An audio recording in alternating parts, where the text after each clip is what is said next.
여러분, 표적이 항상 있죠. 이번 6월 한 달 동안 이렇게 자신과 또 옆에 분들에게 인사하겠습니다.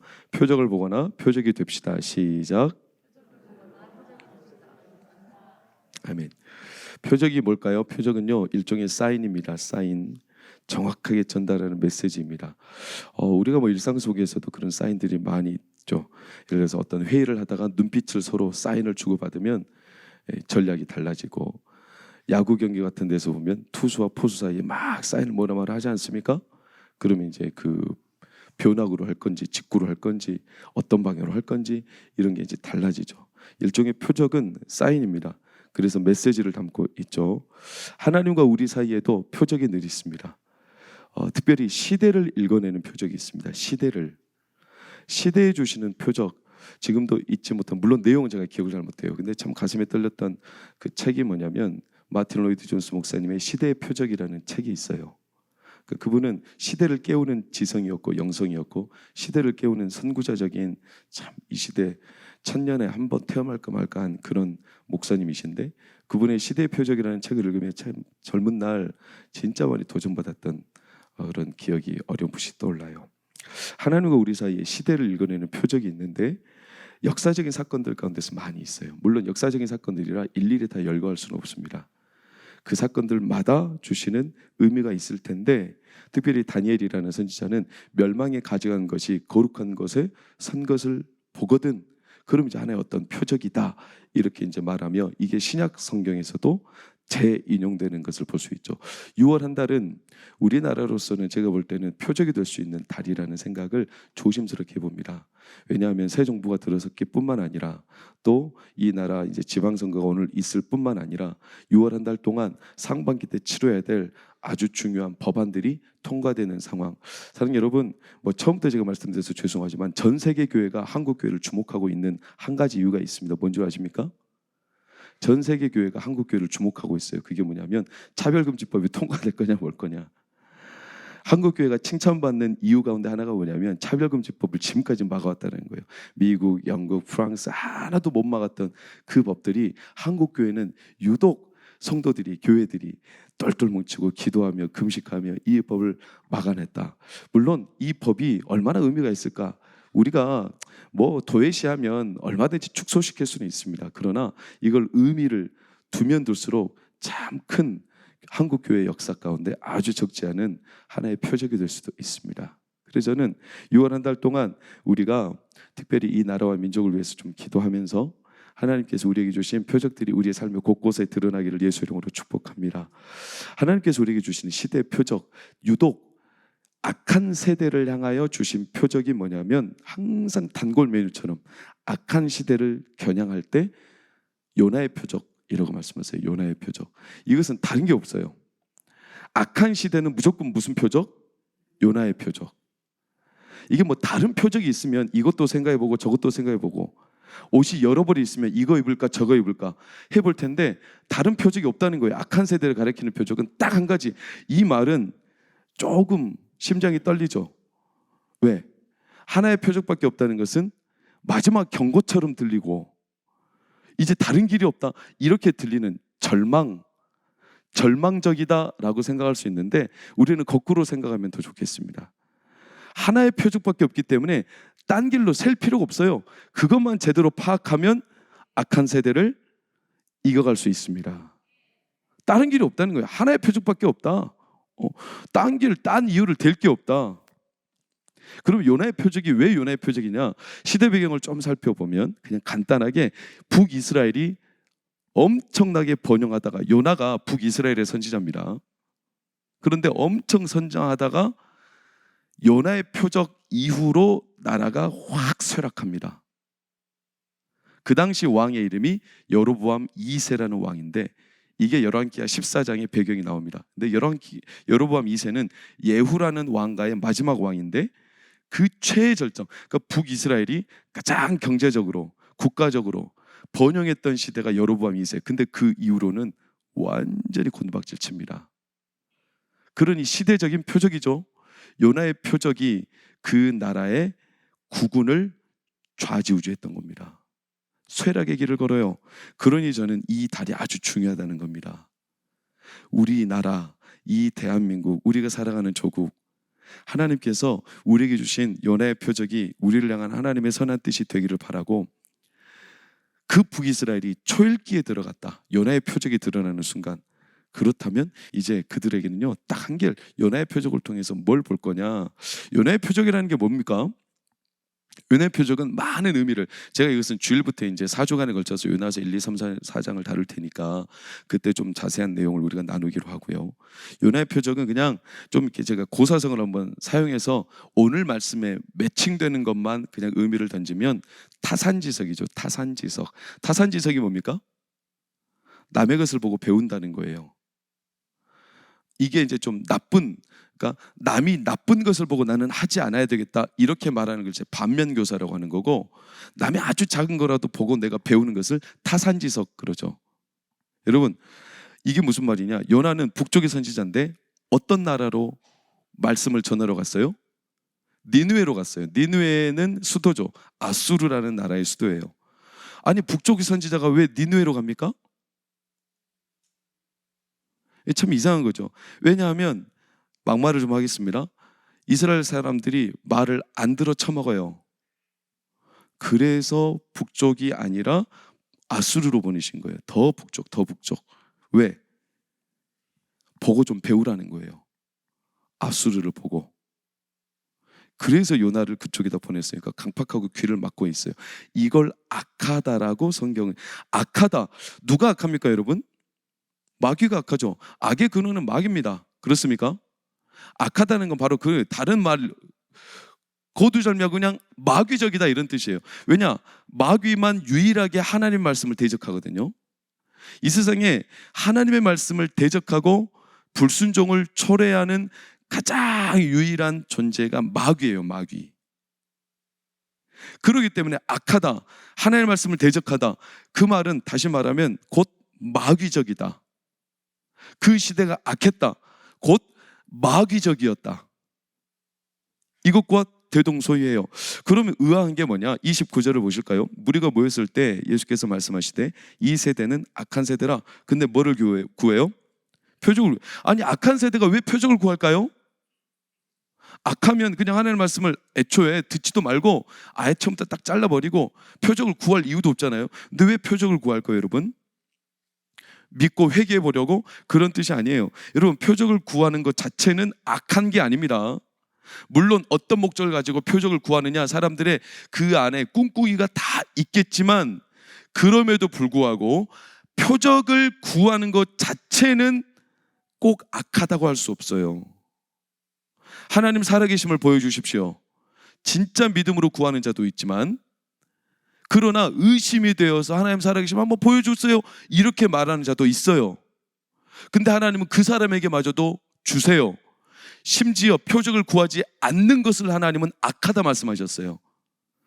이사야 7장에 보면 아하스라는 왕이 나는 하나님께 묻지 않겠다, 이 말이 무슨 말이냐면 나는 하나님을 상대하지도 않겠다 이런 뜻이었어요.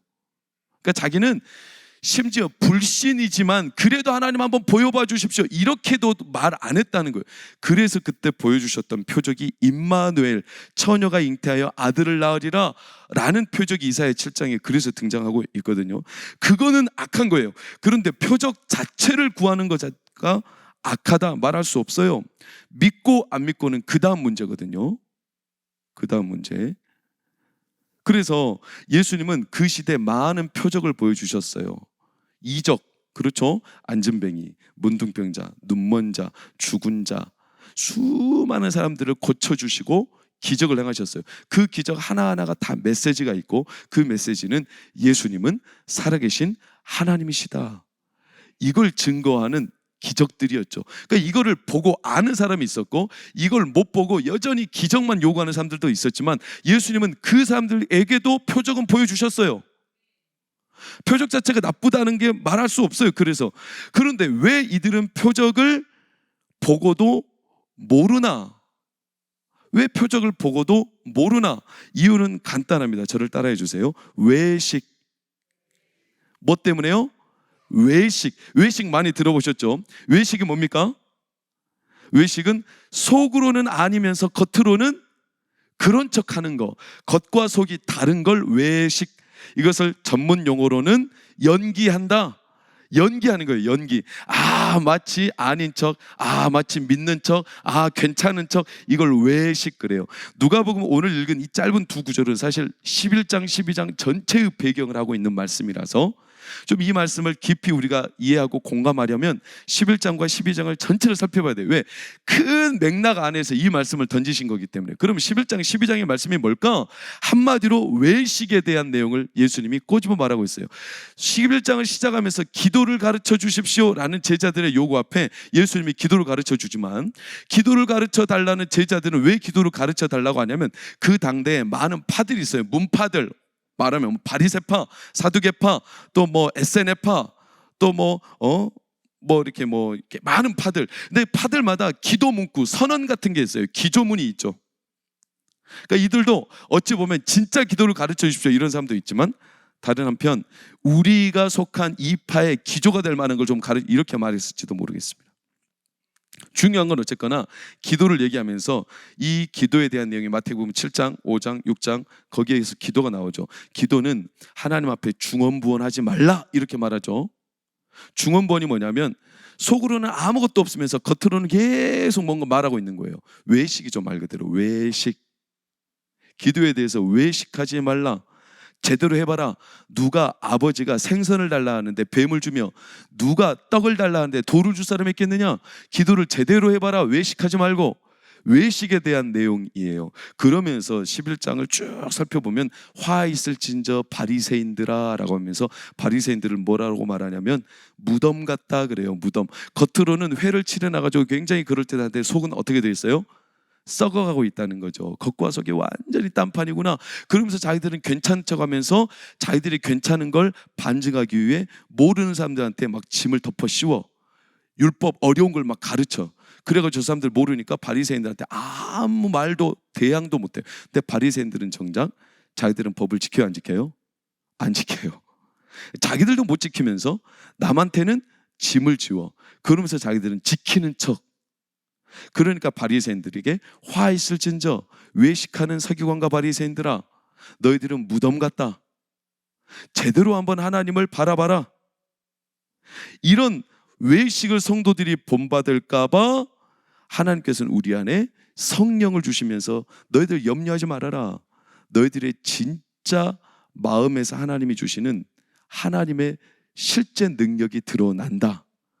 없는 척 없으면서 있는 척하는 게 아니라 진짜. 그래서 12장 10절 11절만 참고로 보면 누구든지 말로 인자를 거역하면 사하심을 받으려니와 성령을 모독하는 자는 사하심을 받지 못하리라. 그러니 어디에 가서 무슨 말을 할 때 내 안에 아무것도 없을까 봐 두려워하거나 있는 척하지 말아라. 왜냐?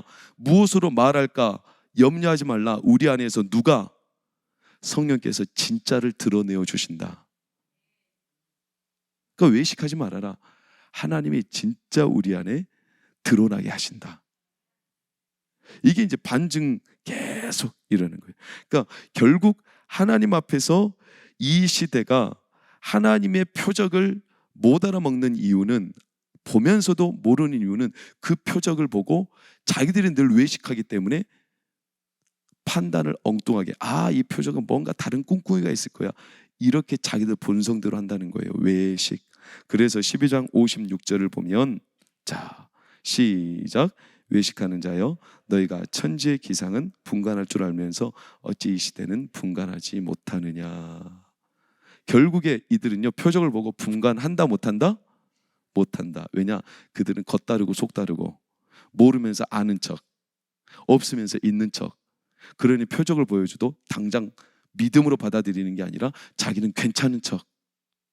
여러분, 교회 안에서 이번 6월 한 달 동안 우리 안에 하나님이 주시는 아주 작은 세미한 징조라도 믿음으로 이해하고 받을 수 있는 마음의 투명한 길이 열리기를 예수 이름으로 축원합니다. 작은 표적이라도, 그것을 내가 막 꿍꿍이로 셈을 계산하고 내 안에 외식 때문에 마치 없는데 있는 척하면서 겉으로 가장하고 나도 모르게 그래서 하나님이 주시는 표적을 그냥 튕겨내버리는 이런 동광교회가 아니라 진짜 우리 겉과 속이 깨끗하게 하나님 주시는 표적을 마음껏 받아낼 수 있는 이런 역사적인 일들이 우리 가운데 많아질 줄 믿습니다. 이거예요, 이거. 외식이죠, 외식. 여러분, 그래서 오늘 그냥 11장 14절 19절만 예수님의 기적에 대한 이들의 궁극적인 태도만 한번 보겠습니다. 대표적인 예수께서 한 말 못하게 하는 귀신을 쫓아내시니 귀신 나가매 말 못하는 사람이 말하는지라 무리들이 놀랍게 여겼으나 그 중에 더러는 예수님이 기적을 행했어요. 그러니까 이들이 이걸 뭐라고 판단? 그냥 그대로 믿으면 되잖아요. 믿습니까? 귀신을 쫓아낼 줄 믿습니까? 믿으면 됩니다. 근데 이들은 더러는 뭐라고 해요? 귀신의 왕 바알세불을 힘입었대요. 그러니까 자기들이 그런 거거든요. 16절에 또 더러는 예수를 시험하며 하늘로부터 표적을 그대로 받아들이면 되는데 뭔가 계속 또 요구한다는 거예요. 17절 보실까요? 예수께서 그들의 생각을 아셨죠. 그들 안에 분쟁, 왜냐? 그들 안에 줏대가 없다는 거예요. 그들도 모른다는 거예요, 솔직히.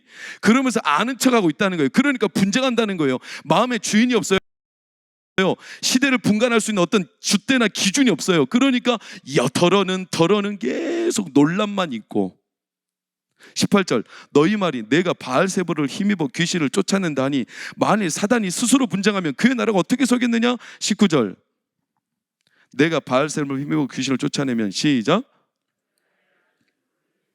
너희 아들들은 도대체 누구를, 그러니까 그 아들들도 귀신을 쫓아냈다는 거예요.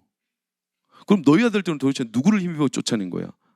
너희들이 쫓아낸 것은 기적이고 내가 쫓아낸 것은 바알세불을 힘입은 거고, 이걸 오늘날로 내로남불 그러죠. 남이 하면 나쁜 짓이고 내가 하면 옳은 거고. 외식이에요, 외식. 다 자기 입장에서. 그러니까 이 외식은 시대를 불문하고 예수님 시대 때나 지금까지 계속 이어오고 있는 역사적인 사기극. 인류 최대의 사기극이 뭐냐면 이 외식, 연기하는 거, 나에게 없는 것을 있는 척하며 남의 것을 받아들이지 않는 거. 여러분, 이 싸움은 오늘날에도 계속 일어나고 있어요. 선악과를 따먹고서는 내가 안 따먹었다고 저놈 때문이라고 계속 남 탓으로 돌리는 거. 정치계에서도 늘 외식, 나는 아니고 저놈이 잘못했다고. 무슨 게이트 터지면 나보다 저놈이 더 큰 잘못했다고, 저놈이 몸통이라고. 여러분, 이게 오늘날 시대만 있는 일이 아니라 예전부터 항상 있는, 그래서 그 세대에는 하나님의 표적이 먹혀 들어가지가 않아요. 하나님의 표적을 받을 수가 없는 거예요. 여러분, 끝까지 깨닫지 못해요. 그래서 이제 너희들에게 줄 수 있는 표적이 뭐밖에 없다?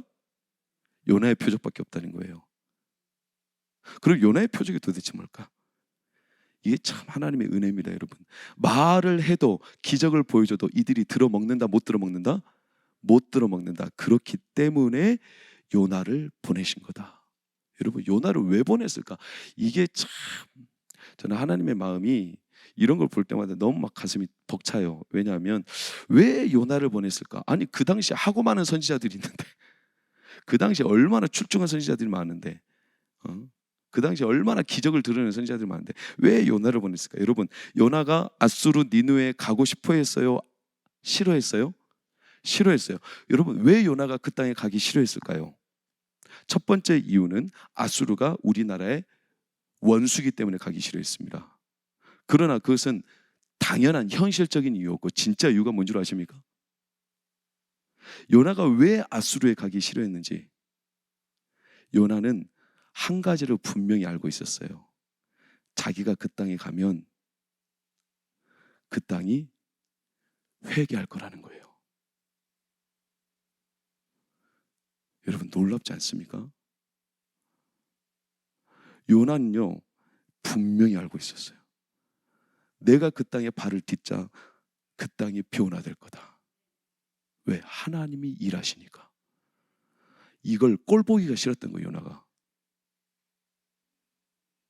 그래서 그 땅에 그렇게 안 가려고 아둥바둥하면서 숨으면서 도망다니면서. 여러분, 이 시대에 요나와 같은 사람 한 사람만 있어도 이 나라 변합니다. 내가 거기 가서 전하면 그 사람들 하나님의 능력이 드러나 버릴 거다. 그래서 심기는 불편해. 난 그래서 안 갈 거야. 근데 안 가는 강한 부정은 강한 뭐다? 긍정이다. 내가 그 땅에 가는 순간 그 나라가 변화될 게 너무나 뻔하기 때문에 그래서 나는 안 가겠다. 그래서 오늘 32절을 보세요. 니느웨 사람들이 일어나 이 세대 사람을 정죄하리라. 심판 때 니느웨 사람들이 일어나 이 세대 사람을 정죄하리라. 왜? 이는 그들이 뭐를 듣고? 요나의 전도를 듣고 회개하여 버렸다. 회개해 버렸다. 여러분, 저는 오늘 이 말씀을 필두로 6월 한 달을 살아가기를 예수 이름으로 축원합니다. 다른 많은 말씀을 전하고 싶은 생각이 아니라 한 달 동안 우리가 요나의 표적을 보면서 분명한 것은 우리 안에 강력한 고집이 있어야 돼요. 어떤 고집이냐면 하나님이 일하시면 진짜 끝나버릴 텐데, 하나님이 우리 교회, 내 가정, 이 나라에 하나님이 진짜 일하시면 끝나버릴 텐데, 이 확신 있는 사람, 그 확신 있는 사람 요나 한 사람만 있으면 하나님이 이 세대를 깨우십니다. 그래서 요나의 표적이었던 거예요. 말해도 이적을 보여도 도무지 못 알아먹는 악한 세대니까, 마음의 꿍꿍이가 너무나 많으니까, 그래서 딴 생각만 하고 있으니까 하나님의 기적을 보여줘도 더 이상 그 기적을 기적으로 받아들이는 세대가 아니니까, 그러니까 요나의 표적밖에 없다. 하나님이 이제 이 세대 내가 포기하겠다, 이 세대 끝내겠다, 이 다음 세대 내가 끝내겠다, 이게 아니라 하나님은 최후의 보루였어요. 그러니까 딱 하나의 표적밖에 없다. 뭐냐? 요나를 보내겠다. 요나가 가는 순간 그 땅에 하나님의 역사가 일어나게 된다. 사랑하는 여러분, 예배 때마다 우리 가운데 요나의 표적이 드러나기를 축원합니다. 무슨 말이죠? 어떻게 저 사람이 변화되는 거야? 그러니까 저 사람의 변화를 보면서 막 마음이 한편으로는 기쁘기도 하고 한편으로는 막 시기가 나기도 하는 거예요. 왜? 너무나 뚜렷하니까. 아니, 저 사람 기도도 별로 안 했어. 저 사람 정말로 예배 생활을 게을리, 저 사람이 복받을 만한 사람이 아닌데 저 사람 예배 몇 번 나왔다고 하나님 막 역사해 버리는 거예요. 그러니까 막 신기가 불편한 거예요. 예배 때 막 나왔더니 손수건만 얹어도 막 병이 나올 줄 믿습니다. 손을 얹어 안수 앉지 기도 앉지 그 사람의 모든 문제가 해결될 줄 믿습니다. 그러니 막 사람들이 어떤 마음이 일어나면 안돼 내가 은혜를 받아야 되는데, 나만 은혜를 누려야 되는데, 남들이 먼저 거기 가서 은혜를 받을까 봐 절대로 예배에 있다고 안 가르쳐 주는 거예요. 기도의 자리를 소개해 주지 않는 거예요. 전도하자고 말을 안 하는 거예요. 왜냐하면 그걸 하는 순간 그 사람에게 하나님의 역사가 너무 두드러지게 드러나 버리기 때문에. 그래서 이건 나만 누려야 되겠다. 여러분, 요나의 표적은 어찌 보면 굉장히 그 개인으로는 지극히 그 나라를 싫어하여 거부하고 불순종한 거지만, 완전히 반대로 생각하면 요나는요, 너무 확실한 하나님에 대한 확신이 있었기 때문에 이 말씀을 저들에게 전하지 않겠다. 그래서 요나가 가서 복음을 전할 때 3일길의 성읍을 하루, 그것도 반나절 꼬박 전하면서 대충 못 듣게 우리 부모님들 도시 서울에 부모님 내 집 못 찾아오게 타워팰리스 뭐 이상한 막 영어들 다 써가지고 못 알아먹게. 그래서 요나가 못 알아먹게 복음을 전할 때도 회개하라 니네 사람들아 저주가 임했다 이렇게 안 하고 회개하라 하든 말든 뭐 이렇게 했는데 그들이 들어버렸어요. 그리고 그들이 주께로 돌아왔다는 거예요. 여러분, 요나의 표적은 이 시대 정말로 우리에게 절실해요. 이 나라와 이 민족이 사는 길로. 요나와 같은 이들이 우리 동광교회에 많이 일어나기를 축원합니다. 하나님 앞에 기도하고 말씀 전하고 전도하면 나라가 깨어지는구나. 그래가지고 이 은혜의 자리가, 이 하나님의 강력한 이 파워가 너무 확신하니까 감히 누구에게 말하기가 너무나 두려워서, 기도하는 중에 환상을 보고 전도하다가 사람들이 막 벌떡벌떡 일어나는 영혼의 살림이 일어나고, 기도하다가 가정들에 하나님이 주시는 기적과 같은 손길들이 막 드러나니까 도무지 내가 무서워서 하나님의 살아계심 때문에 벌벌벌 떨며 이 은혜를 누군가에게 전하는 것 자체가 이제는 나만 누려야 되는데, 이 정도로 강력한 시기심이 요나에게 있었다면 오늘 이 나라에도 필요한 그 요나의 시기심, 거룩한 고집, 나만 누려야 된다라는 너무나 확실한 뚜렷한 하나님에 대한 은혜가 우리 가운데 있을 줄 믿습니다. 이걸 본 자는 반드시 어떻게 되냐면 세상에 나가면 자기가 표적이 됩니다. 표적이 될 수밖에 없죠. 그래서 오늘 30절 보세요. 인자도 니느웨 사람들이 요나를 보고 표적이 됨과 같이 인자도 이 세대에 뭐하리라? 그러하리라. 그러하리라. 예수 그리스도가 이 땅에 오셔서 그의 삶을 보고 사람들이 거절할 수 없어 그분께로 나왔어요. 선명한 표적. 저는 우리 동광교회가 6월 한 달 동안 막 기도하는 자리, 예배하는 자리, 말씀을 또 전도하는 자리, 이런 자리들이 너무나 하나님의 선명한 은혜가 드러나서 이것을 내가 전하는 것 자체가 너무나 시기심이 일어나서 하나님의 뚜렷한 이 표적 때문에 내가 표적이 될까봐 오히려 부담스러워서 하나님의 이 강력한 임재를 경험하는 많은 성도들이 일어나기를 예수 이름으로 축원합니다. 그런 한 달이 될 줄 믿습니다. 그래서 옆에 분들에게 다시 한번 인사하겠습니다. 당신이 표적입니다. 당신이 표적입니다. 그렇게 될 줄 믿습니다. 우리 같이 찬양하고 기도하며 나아가도록 하겠습니다.